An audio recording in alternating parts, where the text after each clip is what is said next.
Ya Tuhan, Tuhan Yesus Engkau layak. Hanya Engkau yang layak untuk kami tinggikan di tempat ini.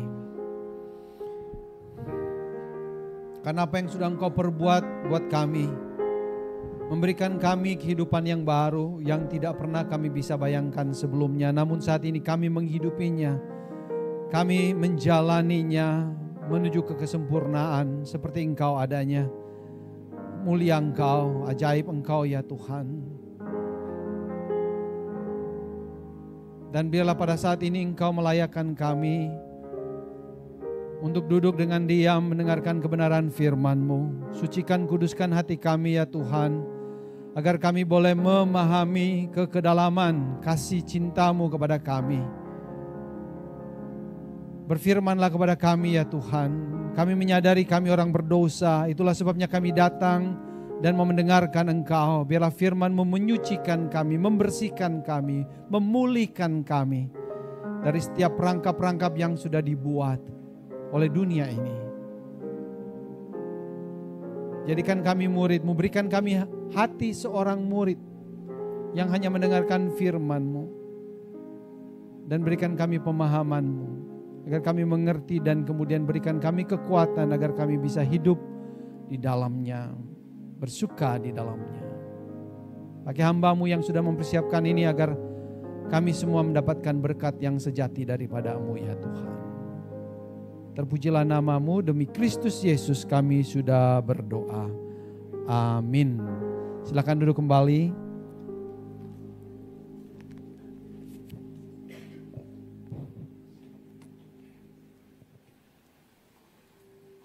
Shalom semua. Senang sekali bisa bertemu di tempat ini. Kita memiliki tujuan yang sama, memuliakan Tuhan dan beribadah bersama-sama, menikmati hadirnya Tuhan. Mari kita buka firman Tuhan dari kitab Yohanes, Injil Yohanes, pasal 3 ayat 16. Saya pikir kita sudah hafal ayat ini ya. Betul enggak?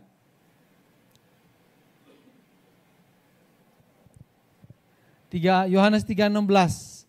Sama-sama kita baca 1, 2, 3. Karena begitu besar.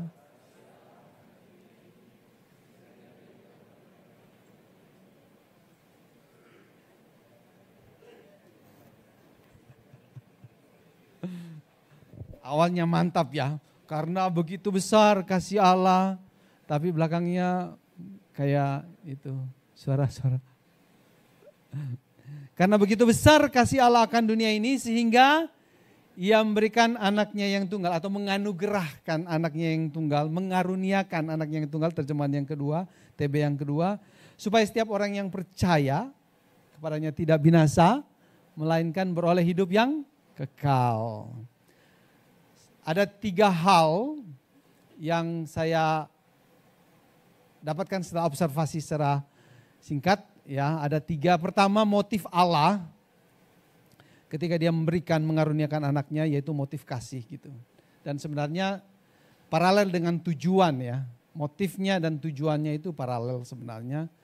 Mengapit karya terbesar dalam hidup kita gitu ya. Mengaruniakan anaknya yang tunggal, Yesus Kristus datang sebagai manusia, mati buat kita semua. Kasihnya ternyata di sana gitu. Kasih Allah ternyata di sana. Nah, teman-teman, Bapak Ibu yang terkasih di dalam Tuhan Yesus, motif Allah di dalam melakukan segala sesuatu adalah kasih. Ini yang perlu kita ingat, kita pahami dan kita percayai pada saat kita menjalani setiap dinamika kehidupan kita yang baik maupun yang kurang baik. Bahwa Allah yang berdaulat itu mengizinkan itu semua karena Dia mengasihi gitu ya. Dan totalitas atau kesempurnaan dari kasih Allah itu ternyata di atas kayu salib. Ketika kita meragukan kasih Allah, kita harus lihat salib dan merenungkan kembali pengorbanan Kristus. Ketika kita gagal menghidupi hidup yang benar, kita kembali lagi ke salib dan merenungkan pengorbanan Yesus di atas kayu salib. Enggak ada yang lain. Enggak ada yang lain. Saya sangat percaya kehidupan kekal yang kita terima dari Yesus Kristus ditandai oleh perubahan motif menjalani hidup ini. Jadi pada siang pagi hari ini saya akan bicara mengenai motif. Motif kita menjalani hidup, motif kita melakukan apapun yang kita lakukan, itu sangat penting dalam kehidupan kita. Dan kehidupan baru yang kita terima dari Yesus Kristus ditandai oleh perubahan motivasi kita yang semakin menyerupai Allah yang melakukan karya terbesar dalam hidup kita, yaitu kasih. Motivasi kita di dalam menjalani hidup kita ini, melakukan apapun yang kita lakukan ini, motivasinya adalah kasih. Dan itu adalah motif yang benar yang harus kita capai, yang harus kita alami, yang harus kita bahagia melakukannya atau menghidupinya. Nah, orang pada umumnya sering menganggap remeh mengenai motivasi ini di dalam melakukan sesuatu. Seringkali orang berpikir bahwa yang terpenting ya perbuatannya, perbuatan baiknya, jujurnya, care-nya. Yang penting perbuatan baik yang kelihatan. Itu yang penting, motif lain kali aja gitu, atau belakangan aja gitu. Tetapi sebenarnya kalau kita membaca firman Tuhan, atau kalau kita mau melihat kehidupan kita, motif itu sangat penting, sangat krusial ya, di belakang setiap perbuatan baik yang kita lakukan. Misalnya, contohnya seorang anak yang lahir dari dalam keluarga, seorang anak yang lahir dalam keluarga Kristen. Ya, sejak kecil dia terbiasa mendengarkan firman Tuhan, Yesus mati untuknya dan seterusnya. Dia terbiasa dengan kegiatan orang Kristen, beribadah, memuji Tuhan. Dia terbiasa ke sekolah, ke gereja, menghadiri sekolah minggu.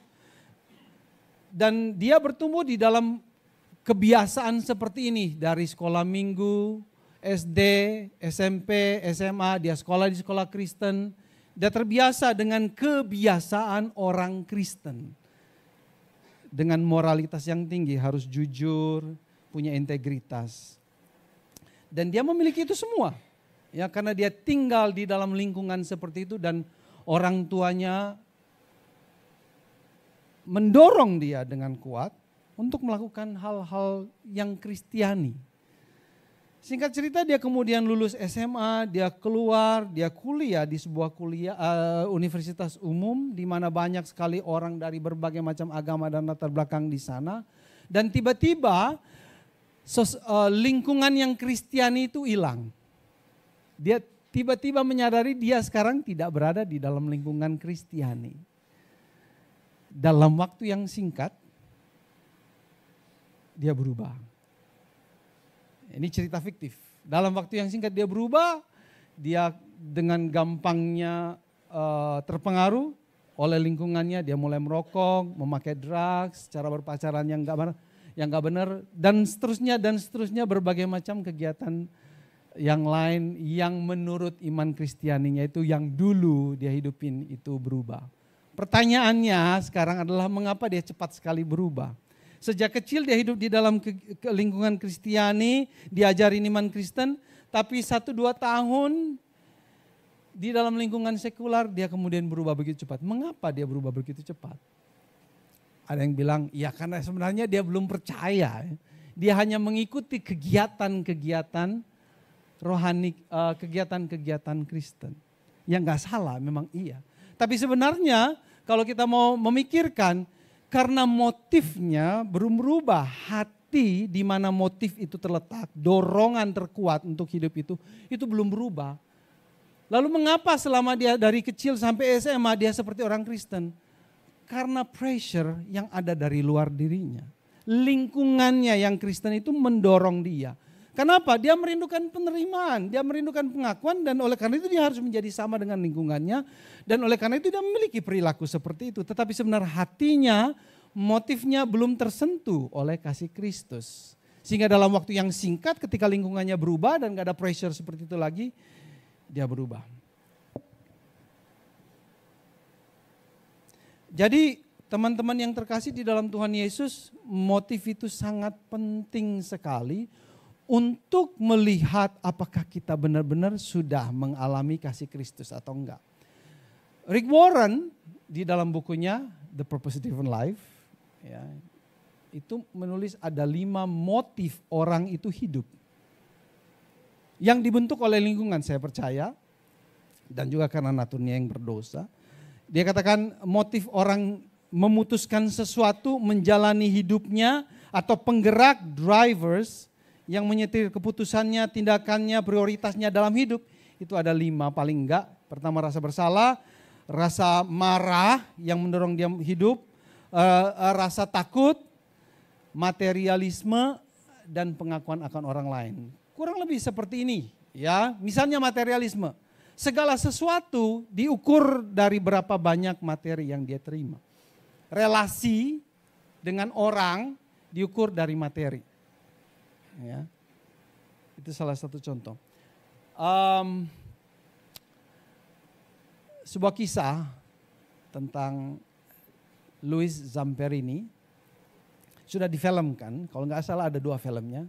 Judul filmnya itu Unbroken kalau nggak salah. Ya. The Road, anyways, Unbroken lah berhubungan dengan itu ya. Nah, Zamperini ini adalah seorang pelari profesional Olimpiade pada zaman Perang Dunia Kedua. Ya, tapi karirnya berhenti karena Perang Dunia Kedua itu.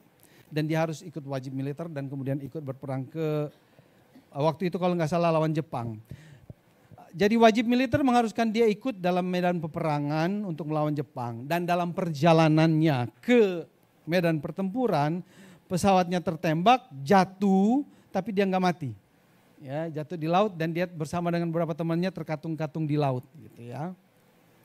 Selama kurang lebih 47 hari, ya, dia berada di tengah laut di sebuah rakit dengan beberapa teman-temannya, ditembaki musuh dari atas kalau pesawat lewat, ya, dikelilingi oleh hiu dan kehidupan yang sangat-sangat menderita. Dia harus minum air hujan kalau dia haus, gitu ya, dan mencoba untuk mancing untuk makan setiap harinya ketika perutnya lapar.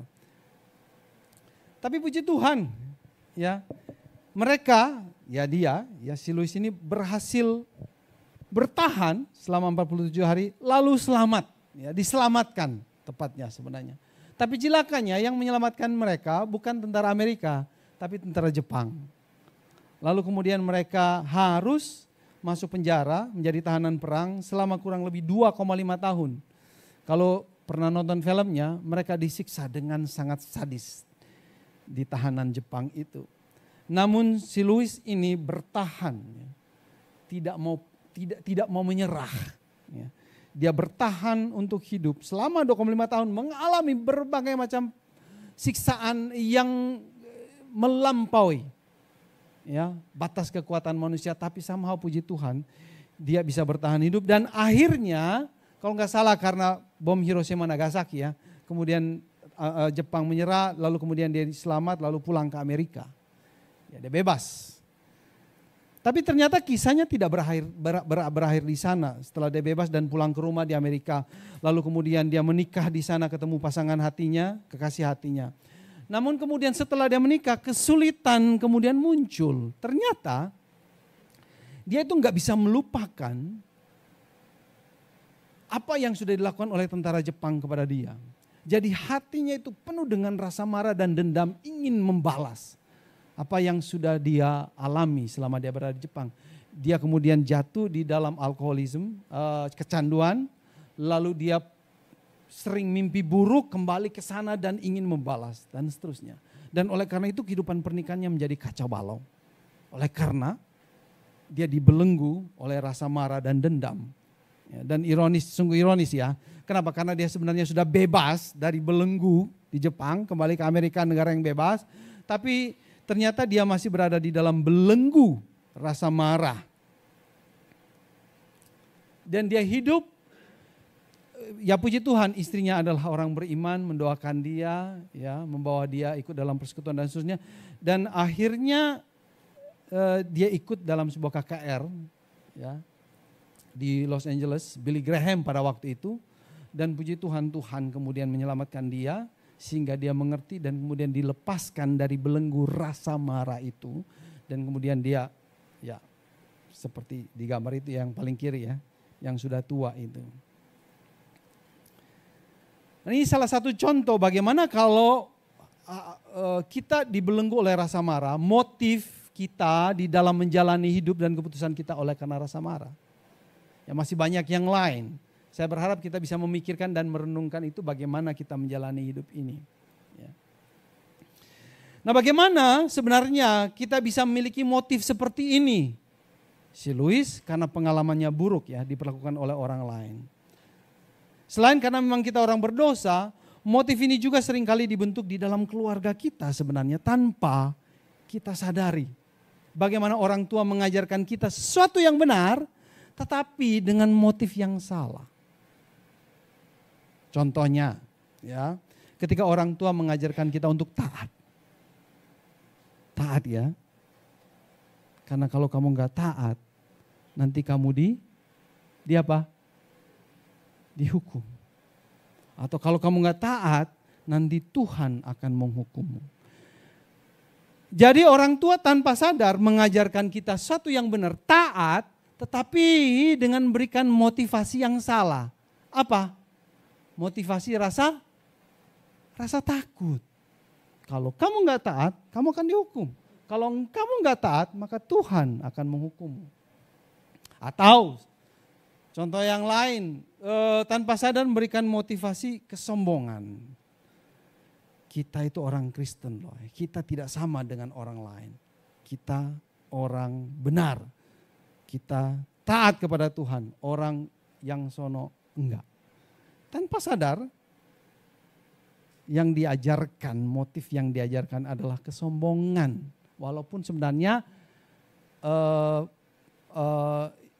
moralitasnya itu benar. Atau saya berpikir ya, ketika kita mengajari anak untuk belajar, untuk ke gereja, lalu kemudian kamu pergi, nanti kamu dapat ini, nanti kamu dapat itu, nanti kamu dapat, ya maksudnya benar gitu. Tapi yang dikasih tahu motifnya itu apa sebenarnya?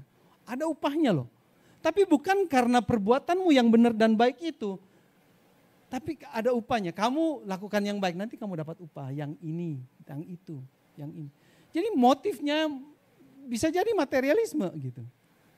Iya kan? Iya kan? Jadi kalau kita mau memikirkan orang tua baik, tetapi ada yang miss sebenarnya ya. Ketika mereka mengajarkan kejujuran, ketaatan. Kamu jujurlah ya di sekolah di mana biar orang suka sama kamu.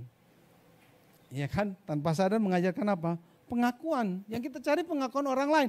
Kamu melakukan kejujuran, tidak bohong, ya biar orang senang. Pengakuan dari orang. Tanpa sadar. Ya, tanpa sadar. Dan saya yakin kita datang ke gereja, orang Kristen datang ke gereja, mereka punya motivasi yang macam-macam. Yang macam-macam. Mungkin termasuk yang disebutkan oleh Rick Warren. Rasa takut, rasa marah, pengakuan dari orang lain, dan masih banyak yang lain. Mungkin kita di sini pun datang ke gereja, tiap-tiap kita punya motivasi yang berbeda-beda. Yang kita sendiri harus cek, mana yang paling benar, sesuai dengan kebenaran firman Tuhan. Nah, penebusan Kristus pertama-tama harus mengubah ini. Penebusan Kristus Yesus pertama-tama harus memberikan kita cicipan bahwa motif yang benar di dalam menjalani kehidupan ini adalah kasih. Bahwa memang benar, jujur benar, ya benar harus dilakukan karena benar. Bukan karena lain dan lain sebagainya. Nah ini udah tadi ya. Nah Bapak Ibu Saudara yang terkasih di dalam Tuhan Yesus, tindakan Allah di dalam penebusan Yesus Kristus, atonement itu, ya, adalah pengorbanan Yesus yang mati di atas kayu salib demi kita semua. Demi pengampunan dosa sehingga kita didamaikan dengan Allah. Ya. Dan ini kebenaran yang harus kita terima sebagai kebenaran yang objektif.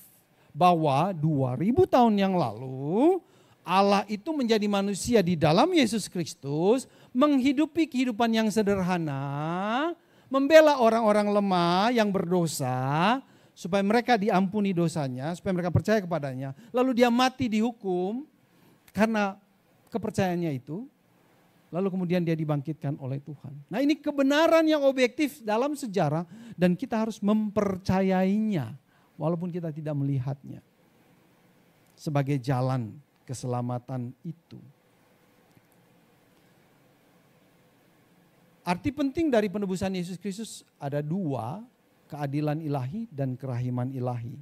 Artinya keadilan, artinya bahwa Yesus itu menanggung hukuman dosa.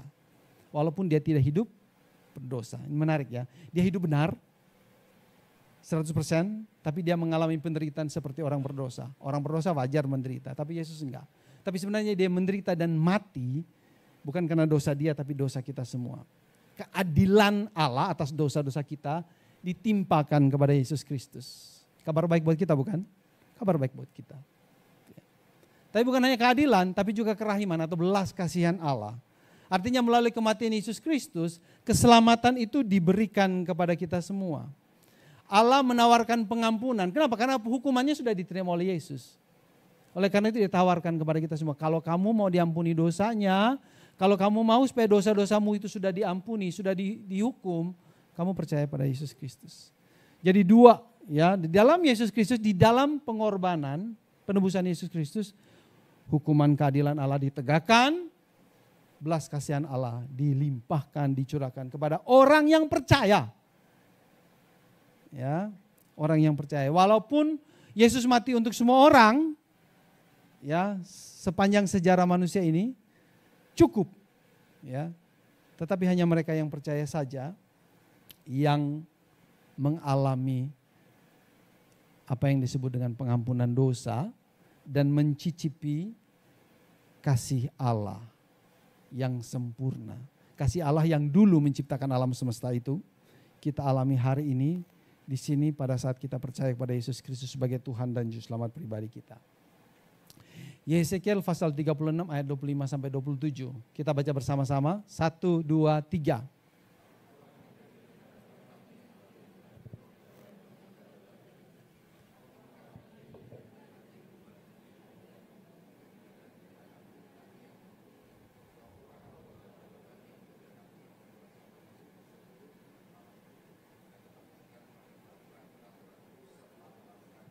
Ya, ya.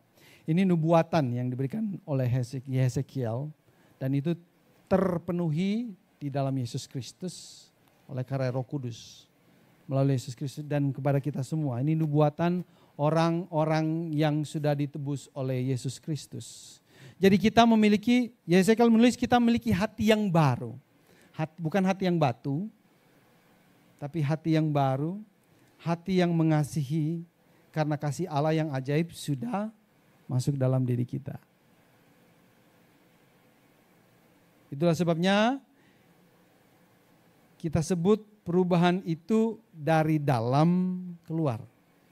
Karena yang berubah pertama kali hati kita. Hati Allah dan hati kita bertemu dari dalam. Jadi bukan tentang moral, menjadi orang Kristen itu mengalami penebusan dan menjalani penebusan Kristus pertama-tama bukan moralitas. Moralitas itu luarnya, tapi ini pertama-tama mengalami perubahan hati di mana hati Allah yang penuh kasih menciptakan hati kita yang sudah busuk karena dosa-dosa kita. Jadi hati kita dihidupkan kembali.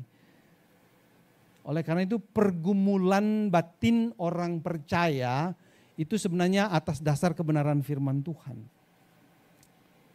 Yang bertabrakan dengan fenomena pengalaman-pengalaman hidup yang penuh dengan krisis. Lalu kita bergumul di dalam batin kita.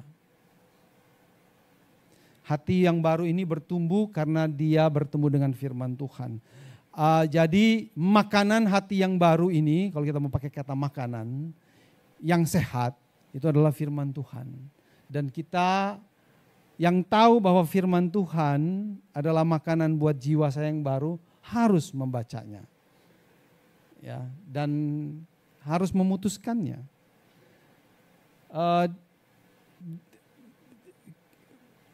Kita tahu banyak makanan sehat yang penting buat tubuh kita. Iya kan? Di luar sana banyak makanan sehat yang kita tahu. Tetapi seringkali kita cenderung cari makanan yang enak. Tidak peduli dengan kesehatannya, seringkali, walaupun tidak selalu. Ya. Walaupun kita tahu ini sehat, tapi yang itu lebih enak. Kontennya apa? Yang penting enak lah gitu ya, dan senang makannya. Tapi yang sehat, enggak ya.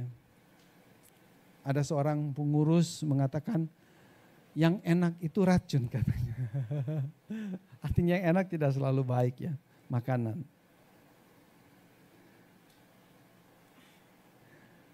Makanan yang sehat buat jiwa kita adalah firman Tuhan. Lebih sehat dari perkataan manusia lain. Ngerti maksud saya ya? Motif kita dibentuk oleh lingkungan yang isinya perkataan-perkataan manusia, kebiasaan-kebiasaan manusia yang menurut mereka fit, menurut mereka bisa membuat mereka survive dan hidup. Dan kemudian diajarkan kepada kita. Gitu. Pada umumnya, oleh karena itu kita dibentuk. Motif kita kemudian dibentuk. Tapi ketika kita sudah bertemu dengan Yesus, mengalami kelahiran baru, kita memiliki kasih yang diberikan oleh Tuhan, kita jatuh cinta, sama seperti orang jatuh cinta ingin dekat-dekat dengan kekasihnya, betul ya? Demikian juga orang yang lahir baru ingin dekat-dekat dengan Tuhan, makanya mereka suka ke gereja, suka beribadah, suka baca firman Tuhan. Kenapa? Karena dia ingin dekat-dekat dengan kasih hatinya. Dan oleh karena itu firman Tuhan menjadi sentral dalam hidupnya. Dan oleh karena itu benih firman Tuhan mengubah atau menggantikan benih-benih pengaruh yang kita terima sejak kita masih kecil, yang tidak tersaringkan karena lingkungan dan diri kita yang berdosa. Oleh karena firman Tuhan harus menggantikan itu. Oleh karena itu di dalam proses perubahan motif itu, saya percaya harus ada prosesnya. Dan kita harus tahu dan kita harus menjalannya dengan sengaja gitu. Dan di sana kemudian transformasi hidup itu terjadi oleh karena penebusan Kristus. Yang pertama itu adalah sumber informasi pribadi yang baru, yaitu Alkitab. Dari mana kita tahu tentang sesuatu, dari mana kita mengerti apa yang kita mengerti, harus dari firman Tuhan. Yang utama, sumber utama maksud saya. Ya kita bisa tahu pengetahuan banyak dari berbagai macam sumber, tapi kita harus taruh bahwa otoritas yang tertinggi adalah firman Tuhan. Ya, kita biasa mendapatkan pengetahuan dari TV, medsos, film, budaya keluarga, tradisi dan seterusnya. Tapi ketika kita berada di dalam Yesus Kristus, kita harus putuskan, aku harus putuskan epistemologi personal saya adalah firman Tuhan. Di situ titik mula saya mengetahui dan kemudian menilai segala sesuatu. Ada sebuah quotes yang saya dapat dari substack.com. Dia tulis begini, if you want to know how to be a better friend, read the Bible. If you want to know how to be a competent worker, read the Bible. If you want to know how to be a loving partner, read the Bible. If you want to know how to be a good citizen, read the Bible. The Bible has everything you need to know about having good relationship and living a fulfilled life. Dan saya setuju. The first thing that we have to know is the Word of God. Lalu kita memakai kacamata itu untuk menilai semuanya. Tuhan berfirman kalau kita kekurangan hikmat, minta kepada Tuhan. Dan Dia akan berikan dengan murah hati. Asal kita minta tidak bimbang. Yakobus 1 ya. Untuk hidup dengan benar kita perlu itu. Yang kedua, akibatnya kita memiliki motivasi yang baru. Yaitu kasih dan kebenaran. Kita perlu menanamkan motif yang benar dalam setiap perbuatan kita. Kita jujur karena jujur itu baik. Benar. Kita taat kepada firman Tuhan bukan karena kita ingin apa dan itu enggak. Karena itu yang benar. Kita melihat yang kebenaran itu sebagai kebenaran. Bukan karena ada embel-embel yang lainnya. Bukan karena ada motif-motif yang lainnya. Kita rajin bekerja karena kerajinan bekerja adalah kodrat manusia baru di dalam Yesus Kristus. Kita mengasihi orang lain karena itulah kebiasaan warga negara sorga. Kita bermoral baik dan memegang nilai-nilai baik bukan karena mau transaksi dengan Tuhan. Karena takut dihukum, karena takut nggak ada rezeki, karena ingin dipandang baik oleh orang lain. Bukan karena itu, tetapi karena memang itulah hidupku sebagai anak Tuhan. Dan saya mau menjalani sebagaimana adanya sebagai anak Tuhan. Yang benar, benar. Jadi I love to be a citizen of heaven. Saya hidup di Indonesia sebagai keturunan Chinese, warga negara Indonesia, tapi saya menghidupinya sebagai warga negara surga. Karena Kristus mati untuk itu. Tentu pergumulan sekali dalam hidup kita untuk melakukan itu. Tapi kita belajar untuk menyenangi, menata kembali mengapa kita melakukan atau menghidupi atau memiliki gaya hidup tertentu. Mengapa? Karena kasih dan kebenaran Kristus. Dan kebaharuan hidup kita akan terus bertumbuh. Teman-teman, Bapak Ibu yang terkasih, pasti akan terus bertumbuh karena itu tandanya hidup. Kalau dia hidup, dia akan bertumbuh.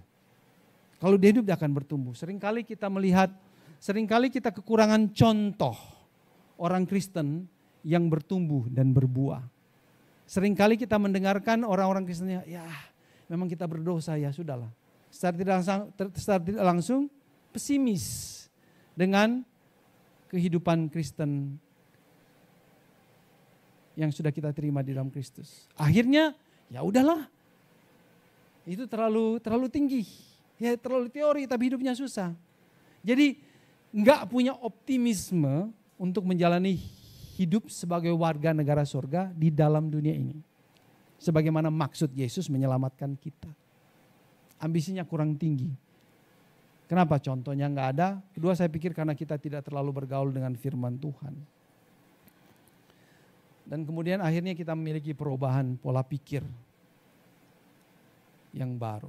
Kita memiliki pola pikir yang baru. Kita udah diselamatkan. Kita nggak usah takut kehilangan. Ya. Saya baca di mana ya tentang Allah yang menjadi manusia, tentang reinkarnasi. C.S. Lewis kalau nggak salah, Allah mau jadi manusia. Kekuatannya sejati. Kebesaran Allah itu sejati. Oleh karena itu dia tidak takut menjadi kecil.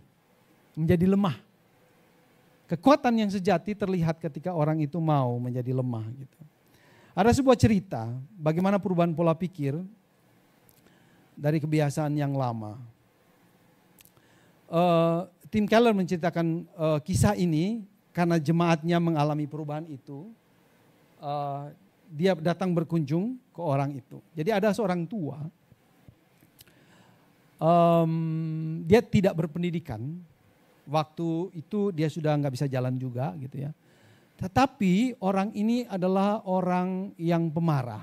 Marah sama istrinya, marah sama anaknya, marah sama semua orang. Ya. Lalu kemudian satu titik dia kemudian mulai mendengarkan firman Tuhan. Dia mulai ke gereja dan mendengarkan Injil Yesus Kristus. Gitu.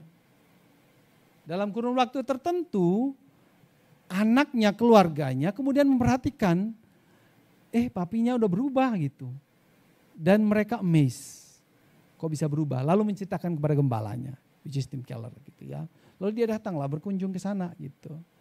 Dan ngobrol. Ngobrol. Terus dia bilang gini, dulu orang tua ini ya, dia bilang, dulu itu di dalam kepala saya itu ada suara yang selalu bilang, kamu gak berpendidikan, kamu gak ada apa-apanya. Kamu gak sekolah, jadi kamu gak ada apa-apanya. Kamu gak bisa apa-apa, gak ada apa-apa. Dan mungkin karena perkataan itu, dia kemudian menjadi seorang pemarah, marah semuanya orang. Dan dia bilang pada waktu itu saya gak ada jawaban. Ketika suara itu mengintimidasi saya, mengatakan itu kepada saya gak ada jawabannya. Dia bilang gitu. Dan saya ya udah terbelenggu dengan perkataan itu. Tapi kemudian dia bilang, saya mendengarkan Injil ke gereja, mulai mendengarkan firman Tuhan, mulai mendengarkan bagaimana Yesus mati buat saya. Lalu ketika suara itu datang lagi, saya sudah punya jawabannya. Ketika suara itu bilang, kamu gak berpendidikan, kamu gak tahu apa-apa, kamu gak bernilai, kamu seperti sampah. Dia bilang, enggak. Yesus mati buat saya. Hidup saya berharga. Karena ada orang, Allah sendiri, yang mau mati buat saya. Jadi dulu dia gak punya jawabannya, sekarang dia punya jawabannya. Ketika suara itu datang mengintimidasi dia ada jawabannya. Jawabannya apa? Yaitu Injil. Penebusan Kristus. Dan oleh karena pasti ada ketegangan ya, ketika suara itu datang lagi, pasti datang suara berulang-ulang. Dia terus memberikan jawaban sesuai dengan Injil itu. Hidupnya mulai berubah. Dia terlepas dari belenggu itu dan itu kemudian disaksikan oleh keluarganya. Nah Bapak Ibu Saudara yang terkasih di dalam Tuhan Yesus. Saya nggak tahu bagaimana kita berpikir, ya, apa yang mengintimidasi kita. Ya. Tapi ketika saya mendengarkan cerita ini, saya merenungkan kehidupan saya juga punya ternyata. Suara yang ada dalam kepala saya adalah, you're not good enough. Mau berusaha seperti apapun, suara itu selalu bilang, kamu gak cukup baik. Dan itu membuat saya takut dinilai sama orang. Membuat saya takut dinilai sama orang. Sekolah takut dinilai. Ya benar, jadi selalu ada ketakutan, gak cukup baik, gak cukup baik, gak cukup baik. Tetapi saya mendapatkan jawaban juga. Kenapa? Karena kita belajar firman Tuhan dan Yesus yang menebus kita. Yesus mati buat saya kok. Nggak ada lagi not good enough. Ada pergumulan, ya, karena kebiasaan pemikiran seperti itu diganti dengan sebuah pemikiran yang baru berdasarkan Injil Yesus Kristus, keberhargaan kita karena penebusan Yesus. Itu ada pergumulan terus menerus di dalam diri kita, tarik menarik antara you are not good enough atau you are good. Kenapa? Karena Yesus sudah menebus dosamu. Cukuplah kasih karuniaku bagimu. Dan itu selalu dikuatkan dengan perenungan dan pembacaan firman Tuhan, mengingatkan kita terus akan penebusan itu sendiri di dalam kehidupan kita. Jadi Bapak Ibu Saudara yang terkasih di dalam Tuhan Yesus, dunia dan masa lalu kita meninggalkan pola kebiasaan berpikir yang kemungkinan besar salah. Banyak perkataan, kejadian-kejadian yang kita nggak sadar membentuk cara kita berpikir yang justru membuat kita menderita, tertekan, dan selalu khawatir. Oleh karena itu, kembalilah kepada Yesus. Ingatlah kembali penebusan yang sudah diberikan kepada kita. Datanglah kepada Yesus. Percayakanlah diri kita kepadanya. Kadang-kadang karena pemikiran yang lama, kok kayaknya gak masuk akal. Tapi karena dia Tuhan, ya kita belajar. Cobalah melakukannya.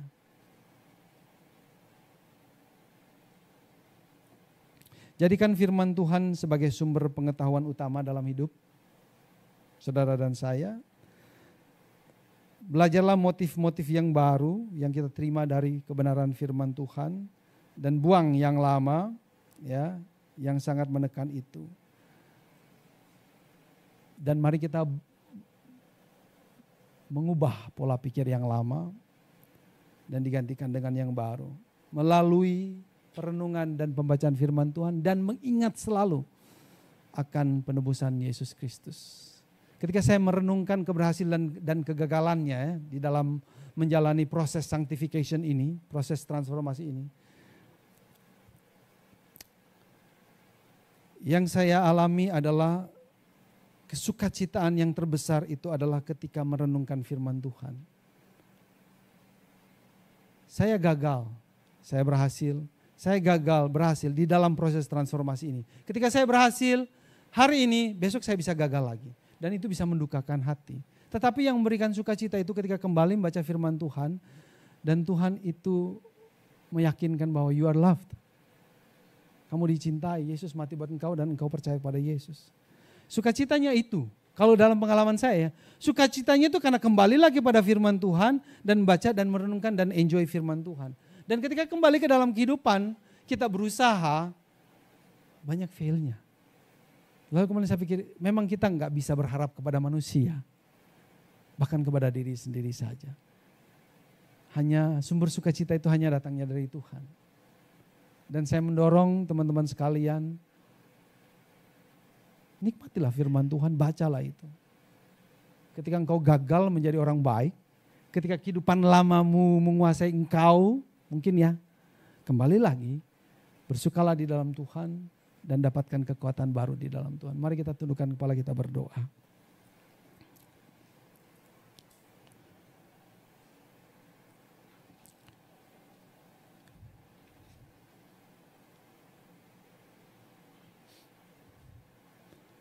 Kami seperti mobil yang berada, yang sedang diperbaiki. Dan kami mau menjalani kehidupan ini karena ada jaminan dari Tuhan, ada janji dari Tuhan bahwa pada akhirnya nanti semua akan sempurna. Walaupun selama kami hidup di dalam dunia ini, kami jauh dari sempurna. Kami kadang kecewa, sedih, karena hidup kami tidak seperti yang kami bayangkan atau inginkan. Oleh karena itu kami berdoa kiranya Tuhan menolong kami agar kami menimba kekuatan dan sukacita dari Engkau sendiri, yaitu firman-Mu. Dari mengingat merenungkan kembali penebusan yang Tuhan Yesus sudah lakukan buat kami. Walaupun kami masih berdosa, walaupun kami masih bersalah. Dan biarlah sukacita meluap-luap oleh karenanya. Walaupun hidup kami tidak seperti yang kami inginkan, masih seperti itu. Ajarkan kami untuk mendapatkan sukacita penebusan itu hari lepas hari. Bukan hanya karena kami berhasil melakukan ini dan itu, tetapi terutama karena penebusan itu sendiri melampaui apa yang bisa kami bayangkan dan kami pikirkan. Bahwa kami tidak layak, tapi toh kami mengalaminya. Bahwa kami tidak bisa memahami betapa tinggi, panjang, lebar dan dalamnya kasih Kristus, toh kami mengalaminya dan kami bersyukur melampaui segala kesukaan di dalam dunia ini. Tolong kami, ajarkan kami agar kami mencicipi sukacita surgawi ini ya Tuhan. Di dalam nama Tuhan kami Yesus Kristus kami sudah berdoa, kami bersyukur. Amin.